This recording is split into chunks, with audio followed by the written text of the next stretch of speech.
pandemic. As the enhanced community quarantine remains in place over many areas, then general quarantine is set to bring back activities, including transportation. How will certain barangays continue to live while on special concern lockdown, while the others will start to live with less restrictions? We discuss in this episode of the Chiefs.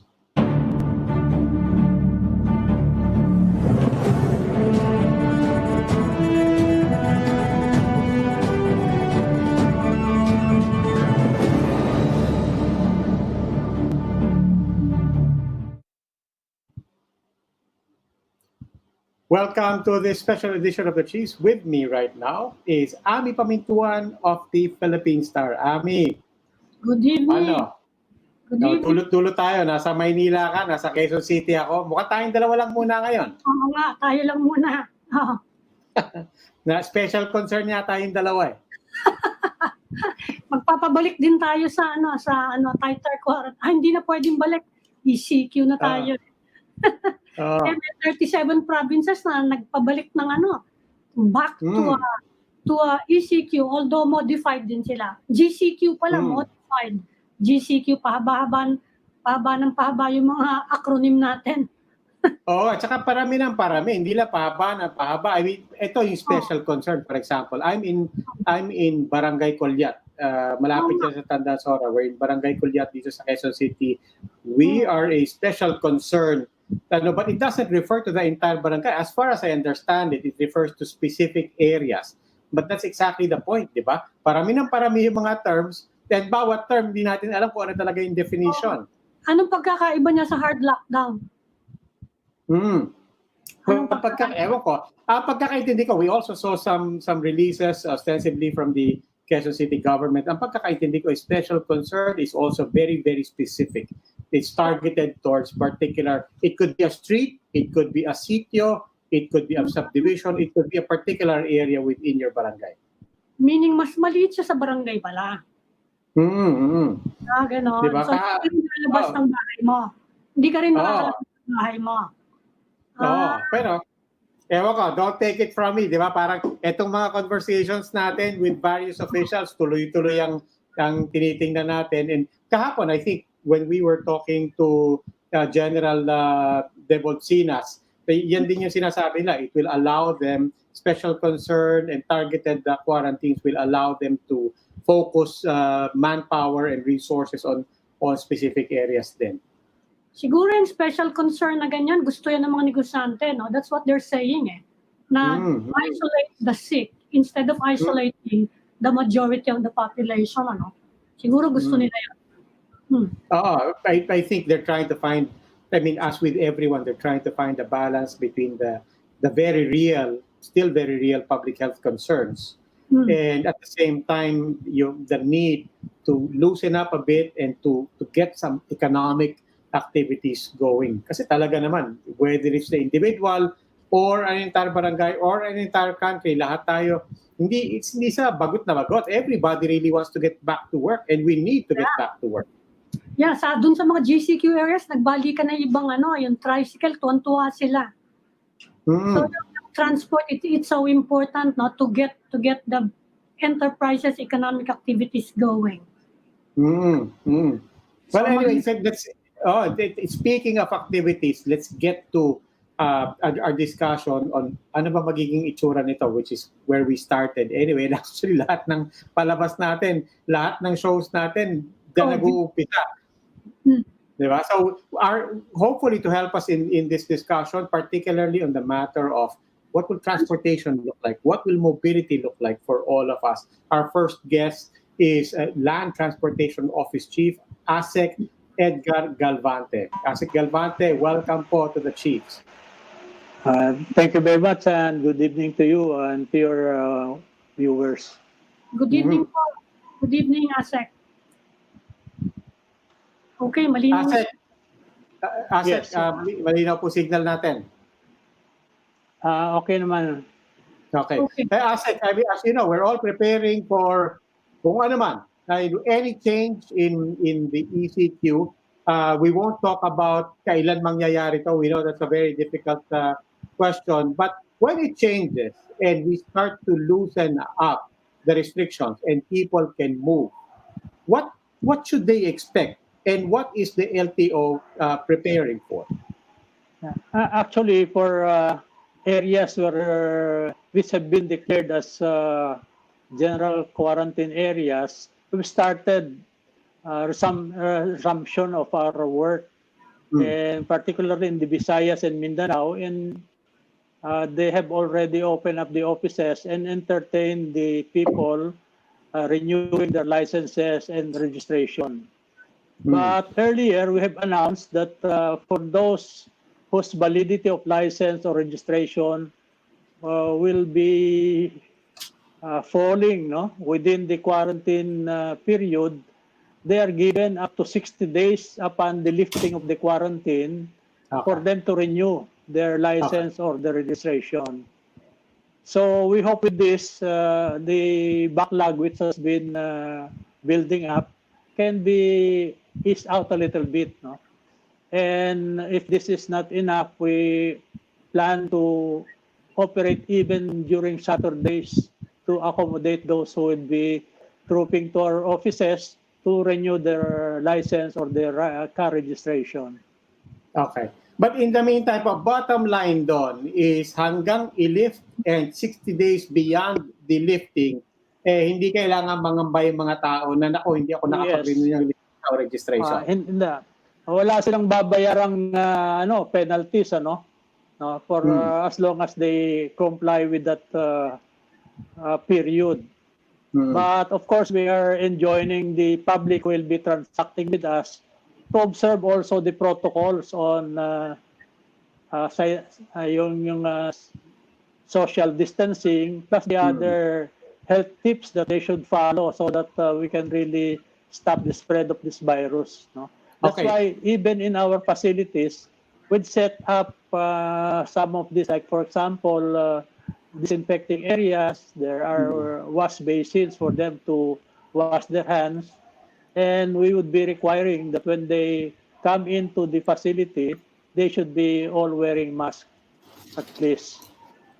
Asec, mag-uumpisa na yung modified ECQ sa Metro Manila at mga frontline services daw papayagan na sa ibang shopping malls. I'm sorry, I can't hear the audio, Ms. Pamintuan. Can you hear me now? Can you hear me now, Asec? May technical difficulties pa tayo. Now, let's give Asec Galvante some time to probably reboot his system from his end. Pero ulitin lang natin yon, Ami, while we're waiting for Asec Galvante, na yung pong kung hindi kayo nakapag-renew, at lalong-lalo na kung inabutan talaga kayo ng ECQ, whether it's for your license or car registration, hindi kayo kailangan mangamba 60 days beyond the official lifting of the ECQ. Yes. And no penalty. So yun. Kaya sabi ko nga kanina, yung sa bandang Visayas and Mindanao na na-lift na, we started the resumption of our work.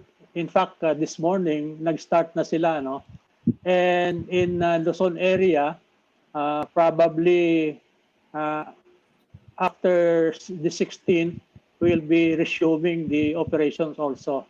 Except for those whose ECQ have been extended. Asec, naririnig niyo na ako? Can you hear me now, Asec Galvante? Naririnig niyo na po ako? Wala talaga. Asec, naririnig niyo po ako? Naririnig ko kayo. Si Miss Ami, hindi ko naririnig. Si Ami hindi naririnig. Siguro i-translate mo ako. Sige. Translate mo na lang, Bobby. Tatanong ko kasi, pag mag-open na, kasi sa mga malls, pwede na yung frontline services ng gobyerno kapag nag-modified ECQ na tayo. So I think kasama doon yung LTO. Ngayon, anong maaasahan natin by way of changes in the way they serve? Mas bibilis ba yung processing? Dahil kailangan doon magsialis kagad mga tao, di ba? Yung LTO office, yung mga satellite office ng LTO sa mga malls kamo. Sa malls. Yes. Asek, ang tinatanong po ni Ami, kung magbukas po yung malls, how will that affect the satellite offices of the LTO in the malls? Or lahat ba ng magbubukas ba lahat na to? And also, will those offices also adjust to whatever the protocols and working hours will be imposed on malls?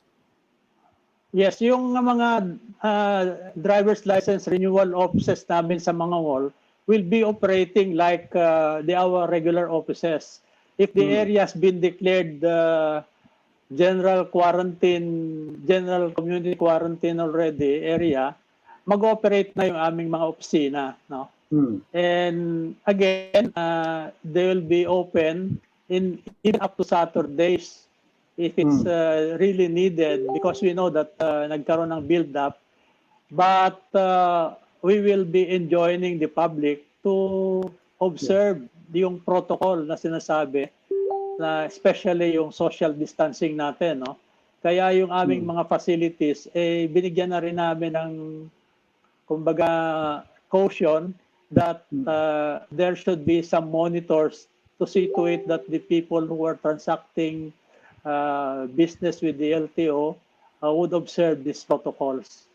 Asek, paano po pagdating sa mga buses naman, both intra Metro Manila and also provincial buses coming in and out of Metro Manila? Ano pong ang pinaghahandaan natin doon?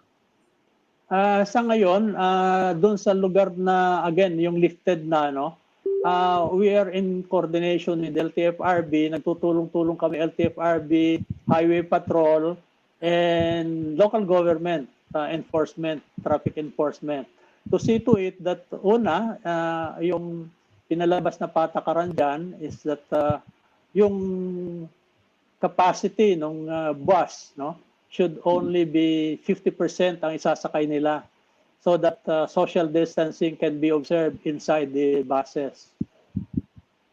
And this will be monitored or supervised along the way para maiwasan talaga yung paglabag. And again, we are enjoining the nawala siya. To observe this also. Okay pa ba siya? Asek, naririnig niyo na kami? Naririnig niyo na po kami? Asek? Paputol-putol.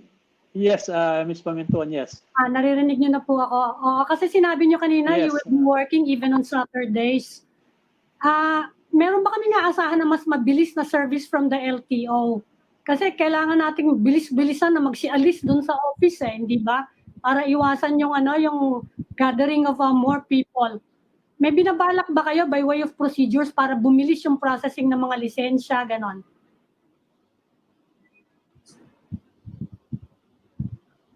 Mukhang nawala ulit.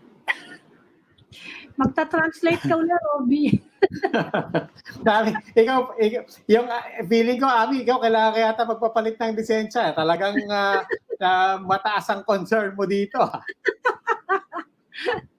Nawala ulit siya. Hindi, so at least we waive niya yung yung penalty, at least yun. Yun. Pero sinasabi mo, di ba, parang dalawa yun eh. Kailangan mag-social distance, people should expect longer lines and so on, but at the same time, even on a regular day, di ba, pagka pumila ka sa LTO, aasahan mong nandun ka buong araw o at least kalahating araw. Tuwa-tuwa na yung mga tao na, 3 oras lang ako sa LTO, tuwa-tuwa na yung mga tao doon. And now, with social distancing, aasahan mong, di ba, it's ironic. You want to social distancing, but at the same time, mas patagal ka nakababad doon. Dapat nga mabilis, di ba? Yan ang tinatanong ko. Lalo na, ayan na siya ulit. Asek, okay na tayo. Paputol-putol I'm sorry, no? Paputol-putol. Asek, ulitin ko lang po yung tanong ni Ami. Yung sa within the LTO, as you said, we will observe social distancing. Pero pagka nag-social distancing tayo, as you also pointed out, humahaba ang pila. How do we facilitate this? On the one hand, we need social distancing. On the other hand, kung tumabgal ang pila, mas matagal nakababad ang mga tao in this public place na kahit pa paano maraming tao, what other safeguards are there habang nag-aantay at pumipila mga tao? Totoo 'yon. Kaya yung average tinitingnan natin yung under normal situation, may mga average transactions 'yan. Halimbawa, yung mga opisina kung minsan 300, 400 ang average daily transaction sila, no? Understandably, because of this situation, magbabawas kami, no? Kasi kailangan kahit na nag-aantay sila, yung kanilang waiting area hindi pwedeng tabi-tabi sila, no? So that let's say yung hindi matatapos at aabutan na ng pagsasara ng opisina, no? Binibigyan na sila ng number, kinukuha ka lang pangalan so that they will be advised when to come back. At pag sinabihan silang kung kailan babalik, priority sila on that day. No? Na sinabihan sila kung kailan sila babalik. And again, sabi ko nga, if we have to extend the operation hours till let's say 6 or 7 in the evening, gagawin natin to, no? Kasi kami rin, magbabawas din kami ng tao because may mga mahigpit na tagubilin na yung mga susceptible, no? Work at home sila. So we may have to reduce the number of personnel that will be manning our window, so to speak. And Asec, total may sistema na tayong ganun. Asec, I'm just curious, meron po bang, because you're talking about, nandun ka na, nakapagbigay ka na, pagkatapos sasabihan ka, bumalik ka na lang. But with technology nowadays, are there online components that people can start with ahead of time? For example, I mean, and for that matter, hindi ba pwedeng online queuing sa umpisa pa lang? Actually, before the quarantine, no, meron na kaming ipapilot na online. In fact, meron kaming identified 24 sites na kung saan umpisa nito, and eventually, we'll be entertaining online transaction so that even at the comfort of their homes, pwede lang gawin yung preliminaries so that sandali na lang kung sakaling pupunta sila sa LTO, hindi na sila mag-aantay na matagal. No? Merong appointment system, and even pwedeng yung transaction pati pagbabayad magawa na. So that when they come to the office, it's only to retrieve the printed card. No? Okay. Kaya mas may Nasagot naman niya yung tanong ko. panahong yun. Sa pinaulit si Asec. Asec. Asec. One last question po, and then we will let you go. Ito pong lahat na to, the online forms, any systems, also, if you're going to disperse people... Hello. Last question na lang po. Ito pong mga online possibilities, how people can start their process, as well as where can they look for satellite offices para ma-disperse din yung mga tao para hindi magdagsaan sa isang lugar. Is all of this on your website? Where can they go to start the process? Yes, actually after this 24 sites, no, we would evaluate kung anong kung meron mang snitches or snags so that makorek ito, and eventually within the year, hindi lang doon sa 24 sites kundi all over, no? The whole Philippines, lahat ng LTO offices will be able to entertain this kind of transactions. Okay, Land Transportation Office Chief Asec Edgar Galvante, maraming salamat po for joining us on the Chiefs. Thank you po. Maraming salamat din. Kahit napaputol-putol. Pasensya na po. Sige po, maraming salamat po. Okay. We'll take a gap. Please don't go away. The Chiefs will be right back.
Welcome back to the special edition of the Chiefs. We just talked with the head of the LTO, Asec Edgar Galvante, and now we'd like to welcome to the show Surigao del Norte Congressman Robert H. Barbers. Congressman, good evening po.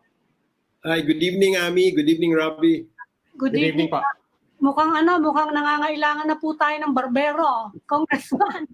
Oh, that's the usual comment I get pag may nakakita sa akin. Hindi sila sanay. Sige ba mga itsura? Pero you have an interesting proposal, Congressman. I think it's to complement the Balik Probinsya program, ano? You're saying na dapat hindi naman, it's a proposal to limit the number of people in a barangay to 15,000. Where did that come from? Saka ano yung rationale doon, Congressman?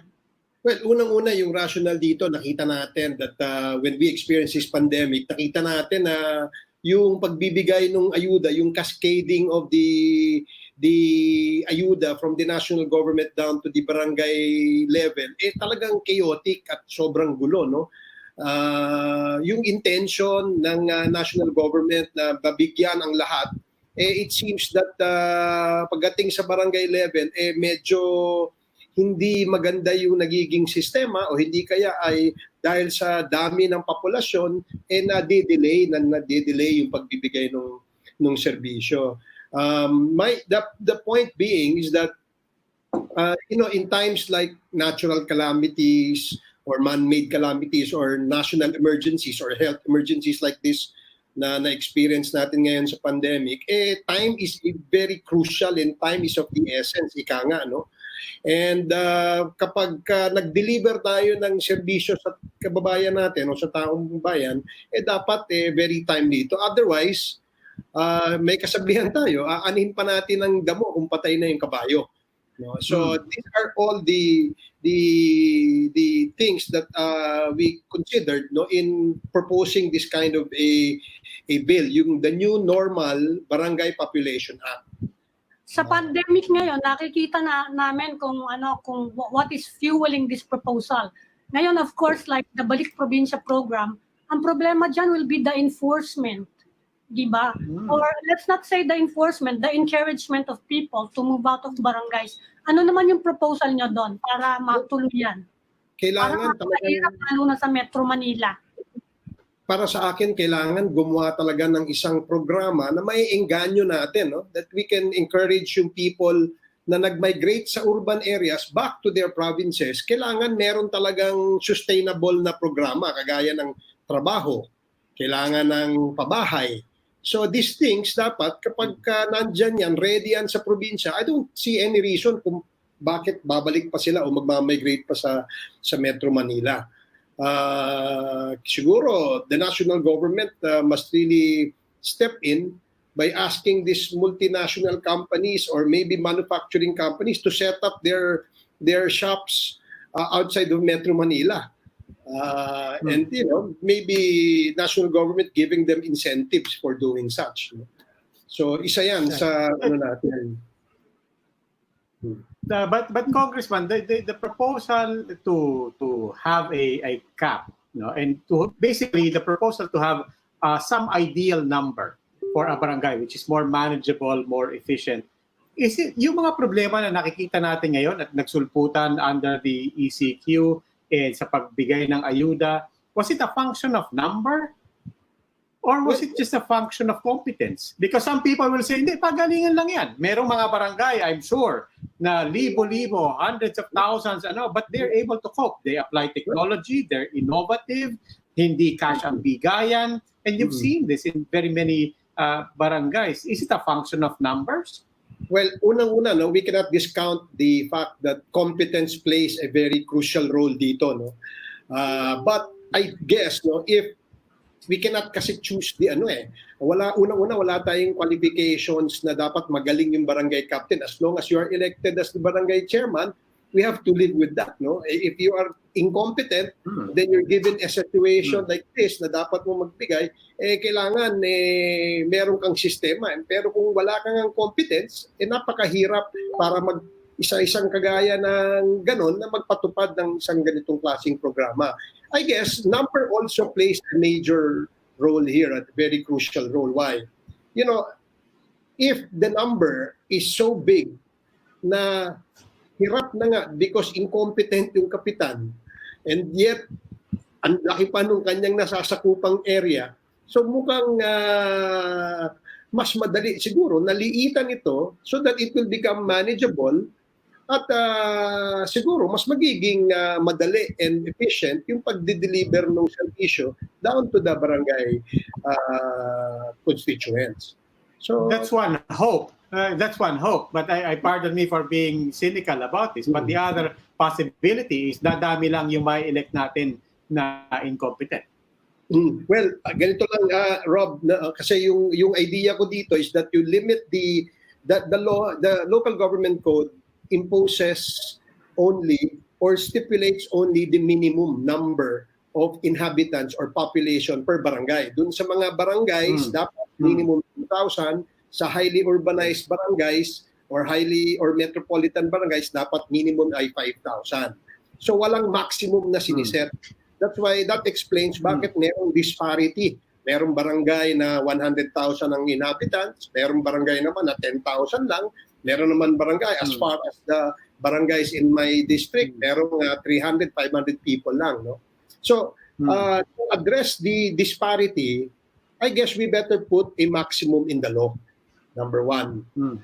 What benefits would we get? No? Aside dun sa sinabi ko kanina na siguro mas madali, manageable siya, mas madali magpa-implement ng mga programa o mag-cascade ng programa down to the grassroots kung ganun lang kaliit. Second, yung barangay captain, knowing that he has 15,000 inhabitants or population in his area, alam niya yan, 90% siguro kakilala niya.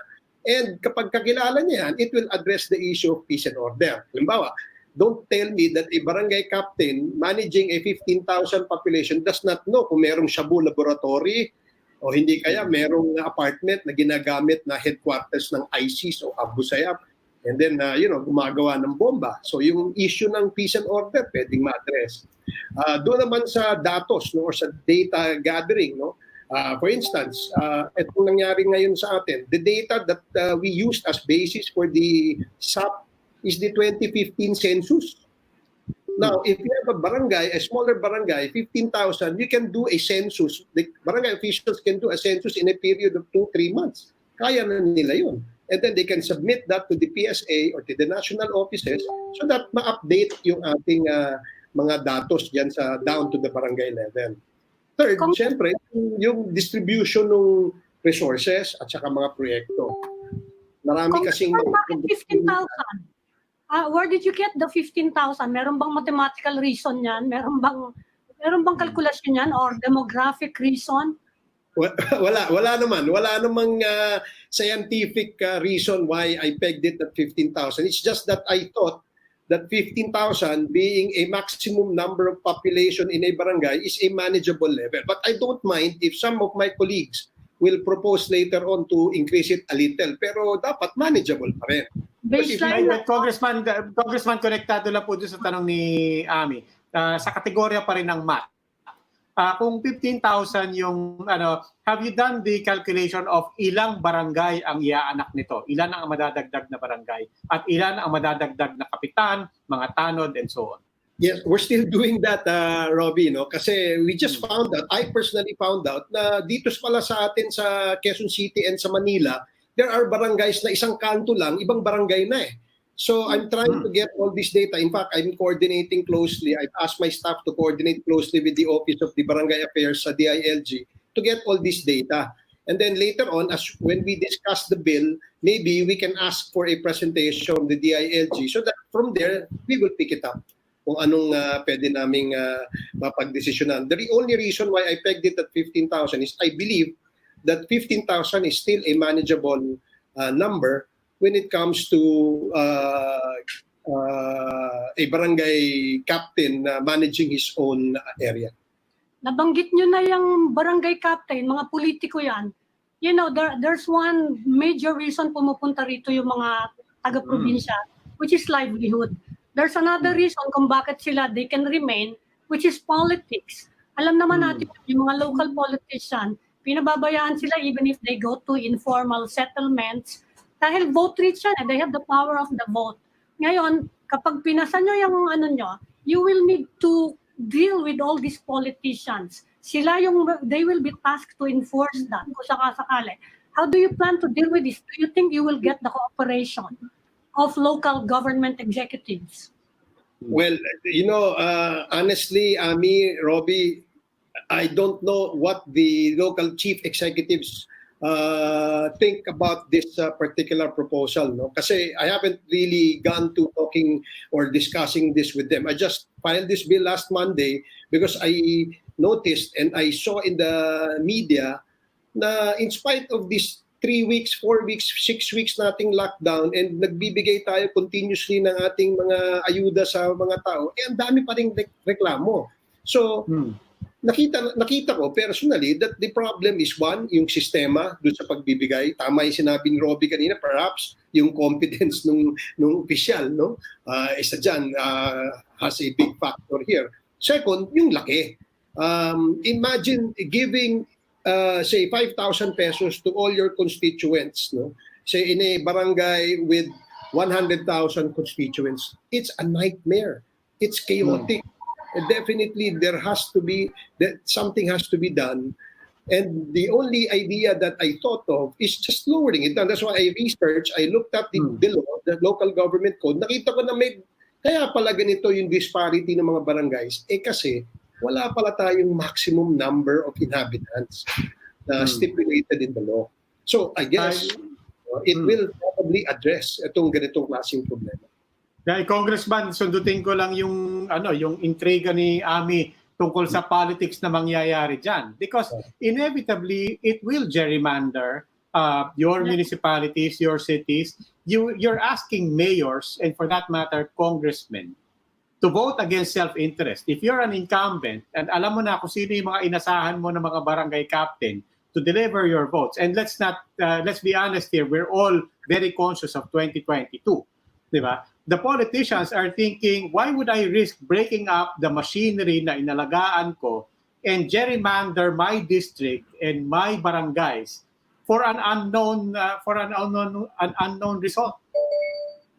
Well, sa kung gerrymandering man yung pinag-uusapan natin, Robbie, siguro this will work more in favor of the incumbents, kasi he would be able to put, I'm just thinking aloud, he would be able to position all his political leaders into a very sensitive barangay official position.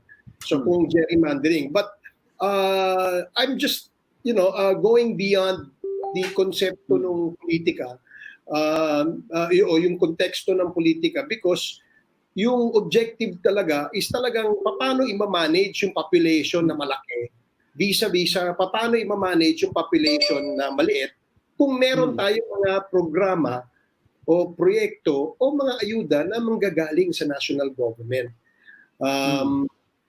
Yes, but on the other side of it, Congressman, again, I think this goes to the cynicism of people every time we talk about politics, is that, if even you could see, this could still appeal to a traditional politician, because now you can envision putting in place people who can back you. It still goes to the root of patronage politics, and it's not just about competence, it's also about the patronage politics in which our government at every level is mired. So kahit i-divide mo, people will still say, pareho lang mangyayari dyan.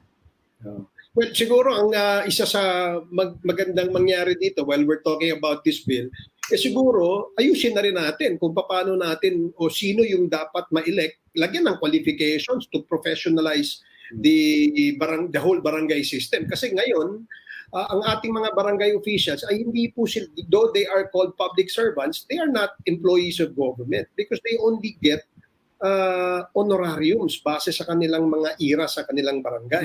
Now, if we professionalize them and come up with some certain qualifications as to who is allowed to be a barangay kapitan, for that matter, siguro it will probably send, well, I don't want to say this, but somehow deodorize, no, yung konsepto ng patronage politics. Kasi you cannot naman have the monopoly of all competent people in your area. So I'm sure there are a lot of people out there who wants to be barangay officials or politicians that are capable but could not possibly run because the area is too big. They don't have the means. They don't have the party to back them up, or not party or politician to back them up. So I guess baka ito na nga yung opportunity na masilip o pagkakataon na ayusin talaga yung struktura ng barangay sa buong bansa. Congressman, linawin ko lang kasi kahit magdagdag kayo ng barangay, there are certain areas na mataas talaga concentration ng tao That's because they want to be close to their jobs. Like sa Pier, sa Divisoria, talagang katakot-takot mga tao dyan kasi nagtatrabaho sila dun sa area. So your bill will involve displacement of people. Aalis sila. Kung sakasakali, baka mag-avail sila ng balik probinsya. Yung bang program nyo kung sakasakaling may displacement, meron ba yung voluntary component or will you be forcing people to move out of certain areas para ma-meet yung 15,000 nyo per barangay? Well, sa ngayon, Ami, hindi natin pinag-iisipan yung madi-displace yung mga tao, no? It's just that what we're doing is that yung area of coverage ng barangay officials will just be limited to a population of 15,000. So wala pong displacement sa work, wala pong madi-displace diyan dun sa kanilang area of business. It's just a matter of sino yung leader namin sa barangay ko. Saan ba ako nasasakop dun sa area na pasok dun sa maximum requirement of 15,000. So yung sa balik probinsya program, gaya ng nabanggit ko kanina, dapat talaga magkaroon tayo ng isang very attractive, no,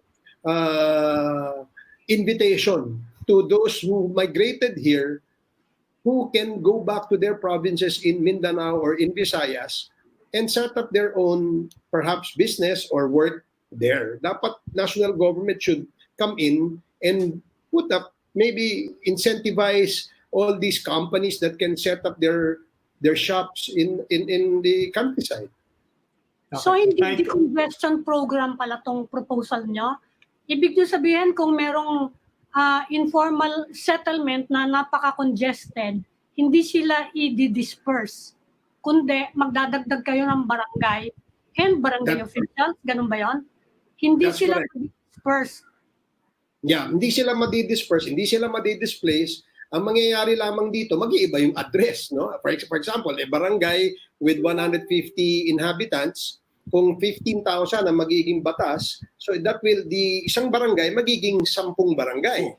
So you will create 9 new barangays, no? Ang bawat barangay kasi natin sa ngayon, meron tayong barangay kapitan, we have around 8 barangay kagawads, meron tayong barangay SK, meron tayong barangay secretary at barangay treasurer, at barangay tanods, no? Kapag lumiit yung area of coverage ng barangay, definitely hindi na ganoon karami ng kagawads ang kailangan siguro. Siguro liliitan, and siguro in the course of the discussion of this bill, then maybe we can come up with a win-win situation for these barangays. The main objective really of this proposal, the new Normal Barangay Population Act, is to reduce the number of large, highly urbanized city barangays into a maximum of 15,000 inhabitants, so that it will become manageable and there is a semblance of fast, expeditious, efficient, and effective delivery of services from the national government down to the grassroots. Ay, Congressman. Displacement hindi ba? Akala ko no displacement. Paano liliit yung population? No, liliit yung number of coverage nung population Per barangay. per barangay. Congressman, habang nandito po kayo, samantalahin na po namin kayo, if you don't mind. We'll want to ask you about other things going on in Congress. Sure. In particular, yung prangkisa po ng ABS-CBN, ano na po nangyari sa usapan na yan? Well, kanina, nag-convert into the committee of the whole yung plenary, and we discussed the bill, no, that was filed by Speaker Alan Cayetano and proposed a provisional franchise for the ABS-CBN until October of this year. Give Congress more time to look into the issues surrounding the issue of franchise of the ABS-CBN, and there are a lot of controversies and allegations about certain violations of the company. So, yan ang pag-uusapan namin between now until probably October. So hopefully before October, the Congress, the Committee on Legislative Franchise, and the plenary will be able to decide, no, and vote whether to grant on a 25-year franchise. To grant ABS-CBN a new 25-year franchise or not. But with regards to this provisional franchise, ano po yung timetable na nakita nyo? I understand, second reading na agad. Yeah, so our rules allow that kasi kapag nag-convert kami into a committee of the whole, and then we vote on a certain committee report, automatic, the plenary can take action by submitting it to the plenary for second reading. So kanina nangyari yun, no, second reading. But under our rules then, it will probably take 3 more days, no, 3 more session days before we can approve a bill to third reading. So kanina, meron pa yan. Siguro in the coming session days, we will be probably debate on this, or kung wala na siyang debate, maybe propose some amendments dun sa bill. And then pag wala na, if 3 session days has been met, then we can already vote on it on third reading. Sabi nga ni Speaker Cayetano, baka daw by first week of June pwede nang mag-reopen ang mag-broadcast ulit ang ABS-CBN kasi wala namang inaasahang resistance from the Senate. Isang problema na lang kung sakasakali, kung magkakaroon, kung pigilan kayo sa Supreme Court, sinong mag-ano doon? Sino magpi-prevail? Halimbawa, of course, we all know who we're talking about, goes to the Supreme Court, sabihin, hindi pwede yung provisional franchise, will he ask for TRO at pinagbigyan? Pwede ba? Sinong masusunod doon?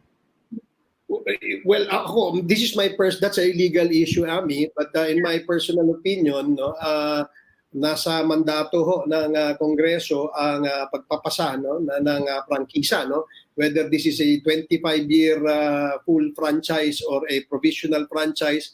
The fact remains that this is a franchise for the company to be able to operate. So I don't think the judiciary, no, my personal opinion, I don't think the judiciary will even step in, no.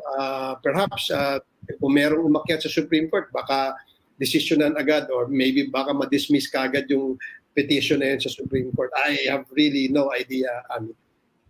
Well, at least yung mga supporter ng ABS-CBN, sigurado they're very happy about this development. Meron pa ba, lalo ngayong pandemic, meron pa ba kayong balak na i-file by way of a legislative proposal na related to the pandemic? Meron pa? Yes, in fact, meron pine-prepare si Chairman Joey Salceda and Chairperson Sharon Garin and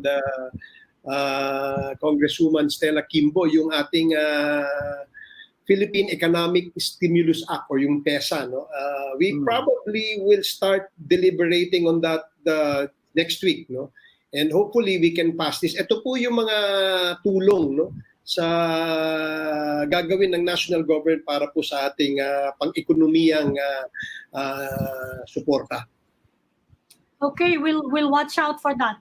Surigao del Norte Congressman Robert Ace Barbers, thank you for joining the Chiefs. Maraming salamat po. Thank you, Robbie. Thank you, Ami. Thank you.